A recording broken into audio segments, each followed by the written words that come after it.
صبح صادق روز 22 سپتامبر نزد مجسمه استاد شعر عجم ابو عبدالله رودکی شکوه داشت خیلی زیاد و محیط داشت روح پرور و روح نواز. اینجا با اقدام رهبری مقامات اجرایی حکومت دولت شهر چهاربینی بخشیده به روز رودکی تجلیل گردید.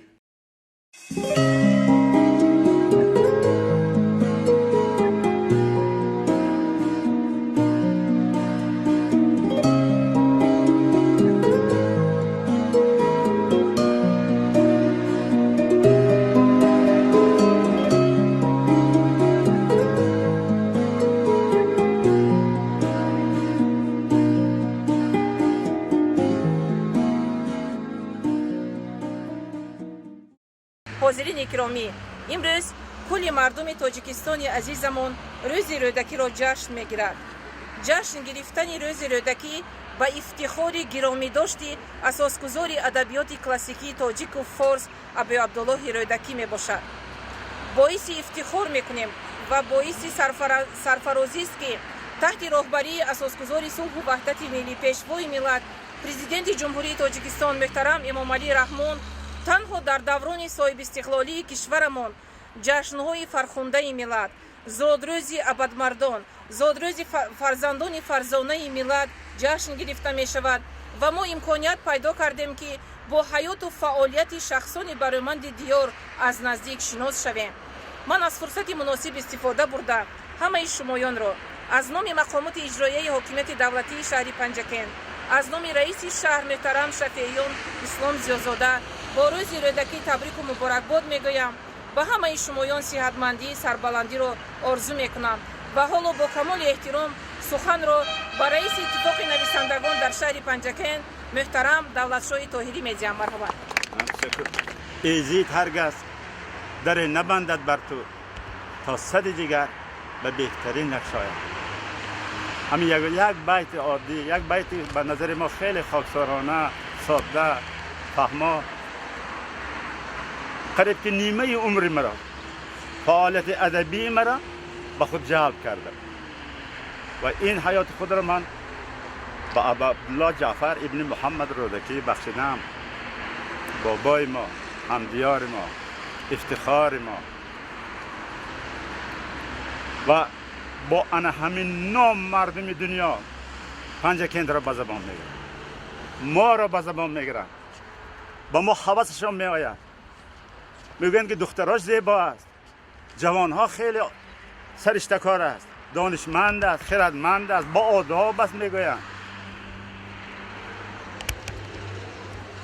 به همین خاطر رمان تاریخی خودم آل سامان را با ابو عبدالله رودکی بخشیدم و تمام اثرهای من که زیاده از 30 کتاب نوشتم قریب که اکثریتشون با استاد ابو عبدالله رودکی است. حالا هم کم است، حالا هم با در این باره کار کردن شاید. بید من شما با در دراز یگان ترانه ها و یه چیز را خواندنی نیستم، لیکن من آن چیز را میگویم که حالا کار کردن در کار.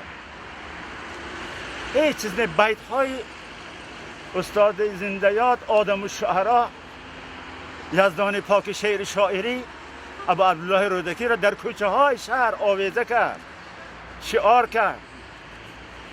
گر بر سر نفس خود امیر مردی، یک شعار خوب است که آویختیم میگیم خودمون داریم، برای های بیهوده نرویم، بسیارتر دانش آموزیم. دانش چراغ درشن است. همین مثال عادی ترین همه شما میدونید همین را. اینها را نوشتن، اینها را قرائت کردن. این فرض است، این تومار است. با نام رودکی، با شعر رودکی فعال میدیدن. افتخار ما حالا کم است همدیارای عزیز، ما هرچی بیشتر آموزیم. امروز در زمان ما بعضی کلمه های هستن که اون ترکی و عربی و روسی اینترنشنال همه کلمه ها را ترجمهش در آثار استاد ابو عبدالله رودکی هست. آن را باید کاربست کرد. یک جای معجزه که هم به خودم معقول است همین را خواندنی بدم. مهر ادب از رودکی، ذوق عجب از رودکی، حرف و سبق از رودکی، مشق زبان از رودکی، طرز بیان از رودکی، شرح غزل از رودکی، شهد و عسل از رودکی، بالانشین از رودکی، والانشان از رودکی، صدق و صفا از رودکی، صوت و نوا از رودکی، نظم زمان از رودکی، بزم شهان از رودکی، شهرت و شان از رودکی، لذت جان از رودکی. السلام و صد سلام بر رودکی. امروز اینجا سخن اساساً از رودکی رفت. اشعار دلپسند و بیگزند این نابغه شعر و شاعری تکرار به تکرار چون نمونه گفته شد، خوانده شد، قرائت گردید و این همه بار دیگر بزرگی استاد رودکی را پیش نظر جلوگر ساخت. رودکی را همچون سردفتر ادبیات تاجیک، رودکی را همچون سردفتر دیوان عشق، رودکی را شاهی نظم دری میگویند. هیچ شادی نیست اندر این جهان برتر از دیداری روی دوستان، هیچ تلخی نیست از دل تلختر از فراق دوستان پرهنر. من آموزگارم، لیکن در وقت تنهایی گاه قلم به دست میگیرم و پاره های شعرهایی که آنقدر شعرهای بلند مضمون نگفتم ولیکن مضمون به حیات و فعالیت مکتب وابسته شعری که دارم به وصف رودکی میخواهم و سمیش رسانم. یادی از رودکی گه یادم آید ناگهان، بس خیالم میرود بر راه دور، یادم آید شعرهای ناب او پرتو افشان همچنان کاخ بلور. میروم بر زادگاهی آن بزرگ تا ببینم مرقدی پاکی ورا، گر خروش دل درونی سینم پند و اندرزش بخوانم با ایبا. مخلصا بر تو بگویم این سخن، رودکی سردفتری نظمی دری، حرفهایش دلربای و دلنشین، گر بخواهی لذت دنیا بری. آمدم اینجا به یک زفقی نکو، مرقدش را دیده و کردم سکوت، با خیال آورده سیمایی ورا، زیر لب بر رودکی گفتم درود. زیوری نایاب پندی رودکی، شعرهای گفتش پیشی نظر، حفظ می سازد تو را در زندگی، از همه دشواری ها یابی ظفر. باعث افتخار است که در جشن بزرگ ابو عبدالله رودکی ما اشرف علی نظر کارمند مرکز تحقیقات استراتژی نزد پرزیدنت جمهوری تاجیکستان اشتراک می نمایند. باعث افتخار است که امروز به ما یک شرف نصیب گردید که در جشن استادان آدم الشعرا ابو عبدالله رودکی در زادگاه خودشان اشتراک نماییم و با چند از نبیرگان استاد ابو عبدالله رودکی یک چند سخنی گفته باشیم. در واقع استاد ابو عبدالله رودکی همچون یک نمونه برجسته شخصیت، همچون یک نمونه عالی انسان خردمند در ادبیات تاجیک، در ادبیات جهان ارزی هستی نمودند. البته فعالیت و ایجادیات ابو عبدالله رودکی در نقش بزرگی عموما ایجادیات ابو عبدالله رودکی در ادبیات تاجیک فارس خیلی بزرگ است.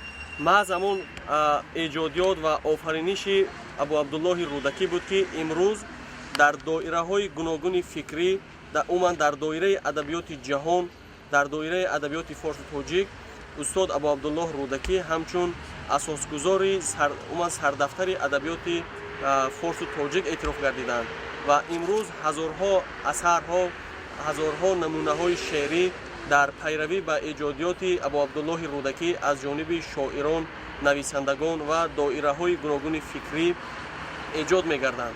محض ابو عبدالله رودکی با ایجادیات خود، با همون آفرینش خردمندانه خود توانست که فرهنگ مردم تاجیک، فرهنگ مردم تاجیک و فارس را در عرصه جهانی معرفی نماید و آن را همچون یک ابدالدهر یعنی پاینده نگاه دارد.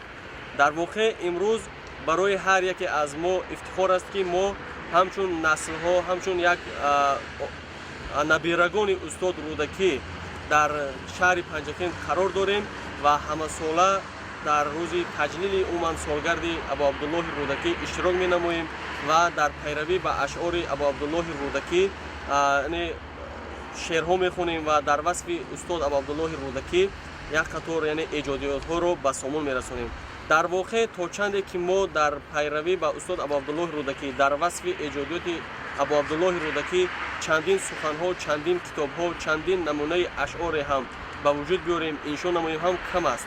зеро ки устод абу абдуллоҳи рӯдакӣ барои миллати мо, барои мардуми тоҷик, барои мардуми форсизабони ҷаҳон хизматеро ба анҷом расониданд, ки онҳо тавонистанд, яъне дар арсаи байналхалқӣ ҳамчун давлати тамаддунофар, ҳамчун давлати эҷодкор, ҳамчун мардуми адабиётдӯстору фарҳангсолор муаррифӣ гардиданд. ва албатта ки пеш аз устод абу абдуллоҳи рӯдакӣ дар минтақаи мардуми форс, умуман дар доираи мардуми мо шахсиятҳое буданд, ки ба эҷодиёт машғул буданд, шахсиятҳое буданд, ки шеър менависанд, қасида менависанд, аммо намунаи барҷастаи навистани ашъору шеър дар навиштаҷоят умуман дар осори абу абдуллоҳи рӯдакӣ хеле бузург гардидааст. маҳз абу абдуллоҳи рӯдакӣ бо тамоми нозукиҳои адабиёт, бо тамоми нозукиҳои санъат, қасиданависӣ, рӯбоинависӣ, ғазалнависиро дар байни мардуми форс ба вуҷуд овард, ки дар оянда ба пайравӣ ба устод абу абдуллоҳи рӯдакӣ то имрӯз шоирону нависандагони мо эҷодиёти худро ба роҳ мондаанд ва имрӯз абу абдуллоҳи рӯдакӣ ҳамчун асосгузори адабиёти форсу тоҷик на танҳо аз ҷониби мо, балки аз ҷониби тамоми ҷомеаи ҷаҳонӣ эътироф гардидааст, ки ин боиси ифтихори ҳар яки мо аст. ҳамчунин абу абдуллоҳи рӯдакӣ ҳамчун шахси барҷастаи таърих дар асри 10, яъне тавонист, ки фарҳанги мардуми мо, намунаи адабиёти моро ба дигар қишрҳои ҷомеа, ба дигар ҷомеаи ҷаҳонӣ муаррифӣ намуда бошад. маҳз ба ин хотир имрӯз дар сиёсати давлатии ҷумҳурии Тоҷикистон, дар сиёсати умуман адабиётпарваронаи пешвои муаззами миллат таваҷҷӯҳ намудан ба осори абу абдуллоҳи рӯдакӣ, рушд додани умуман фарҳанги осори абу абдуллоҳи рӯдакӣ дар ҷомеаи тоҷик хеле бузург аст. ҳамаи ин хизматҳои абу абдуллоҳи рӯдакиро пешвои муаззами миллат ба инобат гирифта, имрӯз дар ҷумҳурии Тоҷикистон чандин муассисаҳои таълимӣ, чандин донишгоҳҳо, чандин умуман иншоотҳои муҳим ба номи ин шахсияти бузург номгузорӣ карда шудааст, ки ин ҳамчун як намунаи арҷгузорӣ, намунаи шеърдӯстӣ, умуман намунаи бузургпарастии пешвои муаззами миллат аст, ки ба тамоми шахсиятҳо, ба тамоми умуман ба тамоми гузаштагони миллати тоҷик арҷ мегузоранд ва дар оянда низ барои рушду инкишофи адабиёти ҷумҳурии Тоҷикистон, миллати тоҷик боз ҳам корҳои зиёде ба анҷом мерасонад. албатта ки дар байни шумо ҷавононе ҳастанд, ки ба эҷодиёт, ба навистани ашъор, ба навистани умуман ҳар гуна шеърҳои ватандӯстӣ, шеърҳо дар васфи модар, падар, умуман дар тамоми соҳа мавҷуд ҳастанд. албатта рушди ояндаи адабиёт, ҳифзу нигоҳдории мероси бузурги абу абдуллоҳи рӯдакӣ ба ҳар яки мо вобастагӣ дорад ва ҳар яки моро зарур аст, ки дар пайравии анамин бузургон, дар пайравии чунин шахсиятҳои бузурги таърихӣ дар роҳи рушди миллати худ, дар роҳи ҳифзи арзишҳои миллӣ боз ҳам қадамҳои устувор гузорем ва тавонем, ки дар оянда ҳамчун намунаи барҷастаи шахсияти умуман фарҳангсолори миллати тоҷик дар арсаи ҷаҳонӣ муаррифӣ гардем. ва дар охир як нуктаро қайд карда мехоҳам, ки абу абдуллоҳи рӯдакӣ дар эҷодиёти худ дар дилхоҳ соҳа умуман ситоиши ахлоқ, ситоиши модар, падар, ситоиши инсонгарӣ тамоми эҷодиёти худро бахшидааст ва қайд кардани ҳамин нуқта, ки гар бар сари нафси худ амири мардӣ, бар куру карар нуқта нагири мардӣ, мардӣ набувад фитодаро пой задан, гар дасти фитодае бигири мардӣ. ин намунаи бузурге аз осори инсоншиносӣ ва адолатпарвариву умуман раиятпарварии шоирони ҳавзаи форсу тоҷик аст, ки мақоми инсонро дар эҷодиёти худ ҳамчун арзиши олӣ дар ҷои аввал гузоштанд. бори дигар рӯзи рӯдакиро ба ҳар яки шумо муборакбод мегӯям ва таманниёти онро дорам, ки ҳар яки шумо дар оянда ҳамчун шахси номбардори Тоҷикистон, ҳамчун шахси номбардори миллати тоҷик дар дохил ва дар хориҷи мамлакат муаррифӣ гардед. ташаккур аз диққататон. ҳозирини киромӣ, ҳолу сухан ба раиси кумитаи иҷроияи ҳизби халқии демократии Тоҷикистон, узви маҷлиси миллии маҷлиси олии ҷумҳурии Тоҷикистон муҳтарам Мурод Шукрзода дода мешавад. марамат. устодони арҷманд, хонандагони азиз, ما با نام استاد رودکی افتخار میکنیم. ما با اشعار استاد رودکی تربیه یافتیم، به وایه رسیدیم. ایجادیات استاد رودکی سرشار مهر و محبت، صمیمیت به زندگی و صداقت به انسان است. محض پندهای حکمت آموز استاد ابوعبدالله رودکی ما را به جهانیان معرفی نمود و امروز نام بزرگ استاد ابوعبدالله رودکی افتخار ملت تاجیک است. باعث خرسندی است که هر سال سنه 22 سپتامبر روزی مولودی استاد ابوعبدالله رودکی همچون روزی رودکی جشن گرفته می شود و ما و شما پنجکنتیان در پای مجسمه استاد جمع آمده از آن کس یادآوری میکنیم و نمونه ایجادیات آن کس را قرائت میکنیم. از فرصت استفاده برده از نام کمیته اجرایی حزب خلقی دموکراتیک تاجیکستان در شهر پنجکن هواداران استاد ابوعبدالله رودکی را، دوستداران اشعار استاد ابوعبدالله رودکی را صمیمانه تبریک و مبارکباد میگویم. به هر کدام شما تن صحت خاطر جمع بخت و اقبال بلند تمنا میکنم.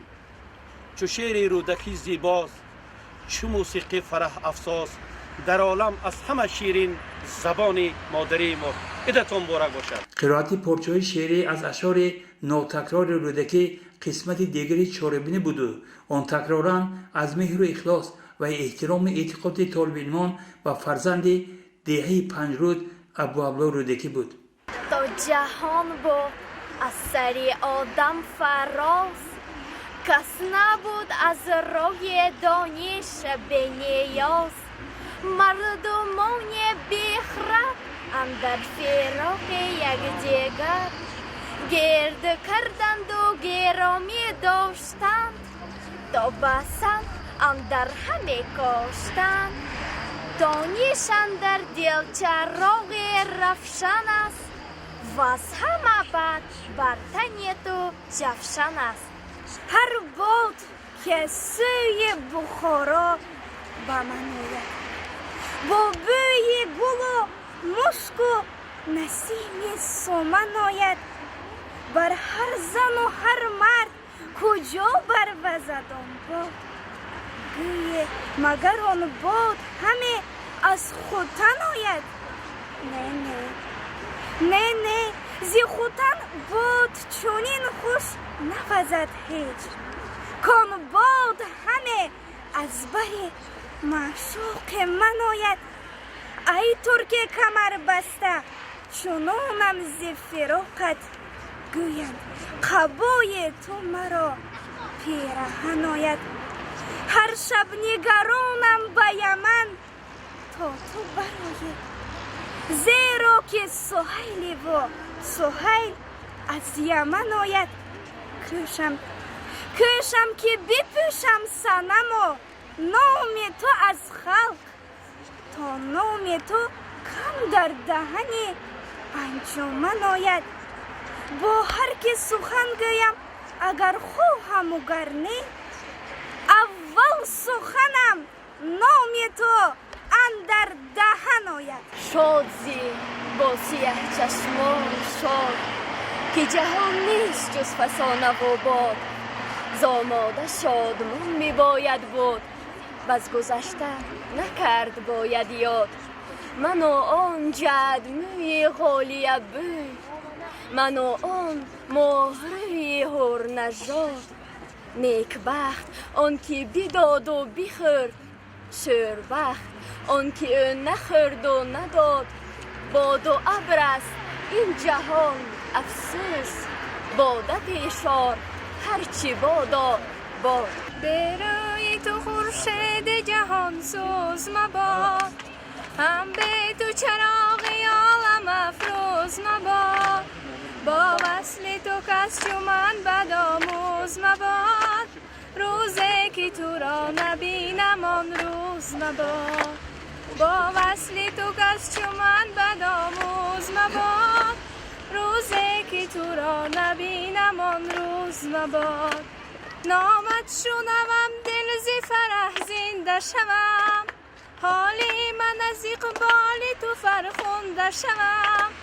و از غیر تو هر جا سخن آید به میان خاطر به هزار غم پراکنده شوم و از غیر تو هر جا سخن آید به میان خاطر به هزار غم پراکنده شوم مرا ز منصب تحقیق اولیاست نصیب چی آب جویم از این جوی خشکی و نامه برای پرورش جسم و جان چه رنجه کنم که حیف بود روح القدس به سگبانه به سلط نظم چو بلبل مهید نظمم به جرم حسن و چو یوسف اسیر و زندانه بسا نشستم با اکابر و ایام بیازمردمشان آشکار و پنهانه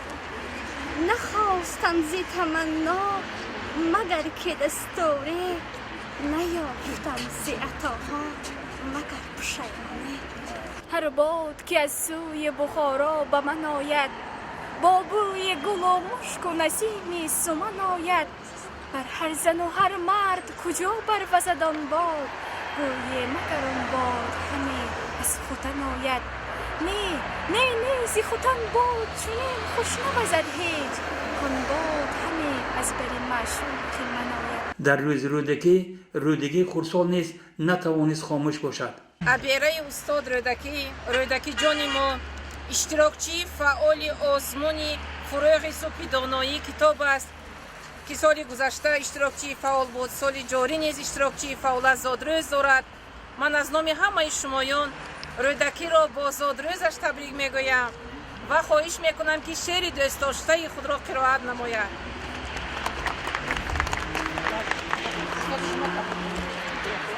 تاجیکستان یادگاری روزگاری رودکی است. کامرانیم ز قدر و اعتباری رودکی است. زنده ماند جاودان نامی نکویش در جهان. شیره و شیرین بیانی هم ز کامی رودکی است. پنج رودش پنج رود آرزوها گشته است. سینه ها پر نور از نور و شرار رودکی است. آمدم بعد 1150 او این همه خوشبختی هم نیز از دعای رودکی است. شاعری را من ز شعر رودکی آموختم. از دیار رودکی هم نام من نیز رودکی است.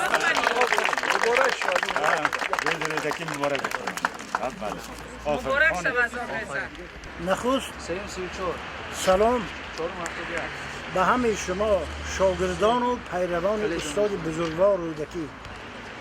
اینجا بهترین کاری که شد همین قرائت شعرهای استاد رودکی بود. شاگردای عزیز شما می توانید از رودکی همگی 1000 بیت مانده است. در بین شما نفرانی هستند که همه اشعار رودکی از یاد کرده باشند. هیچ کس دست نمی بردارد.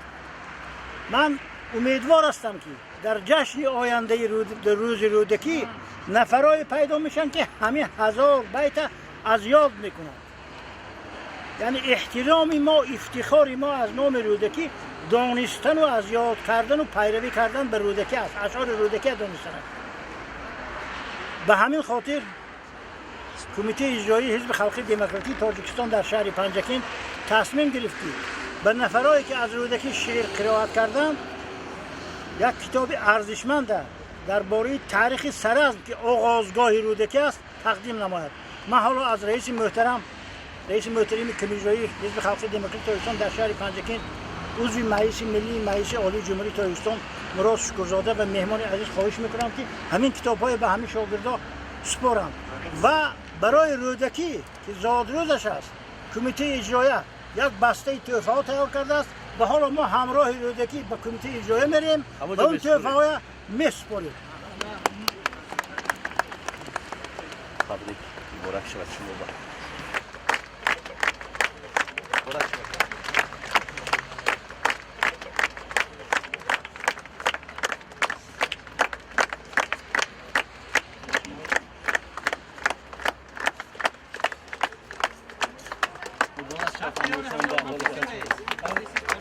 تجلیل خاکسارانه ولی با شکوه صمیمی روز رودکی در پای مجسمه رودکی با دستگل‌های تر و تازه بار دیگر تقویت آن فکر بود و هست که واقعا هم رودکی رفت و ماند حکمتی وی. محترم اهل تالار، من به شما در نزد استادان بزرگ وعده میدهم که تا سال آینده تمام اشعار رودکی را از بر نمایم و در سال آینده همان 1000 بیتی که از رودکی باقی مانده است همه آن را قرائت نمایم.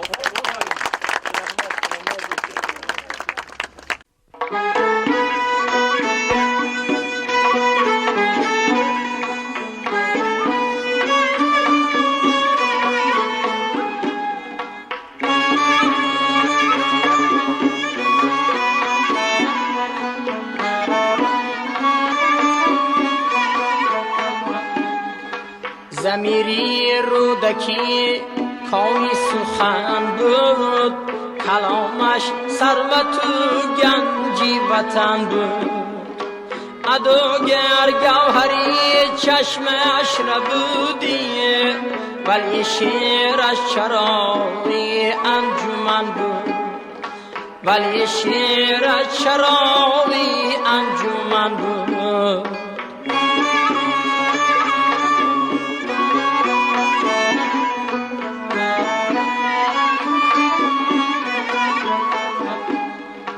بیمانده گنجی دانش را به دنیا، به دل یادی وطن علامه سینا. خیالم سبزه‌ی خاکی مزارش، همیشه میکند بوی بخارا. همیشه میکند بوی بخارا.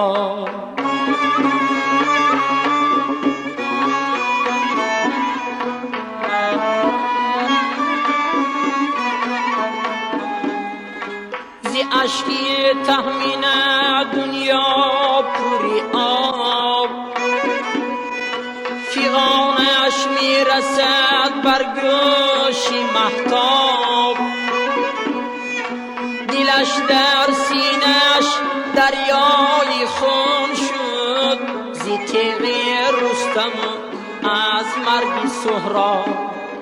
زی تیغ رستم از مرگ سهراب.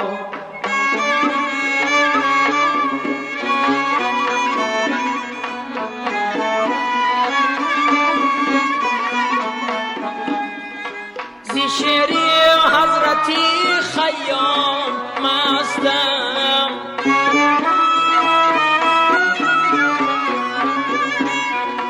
کلامش در لب جامش به دستم.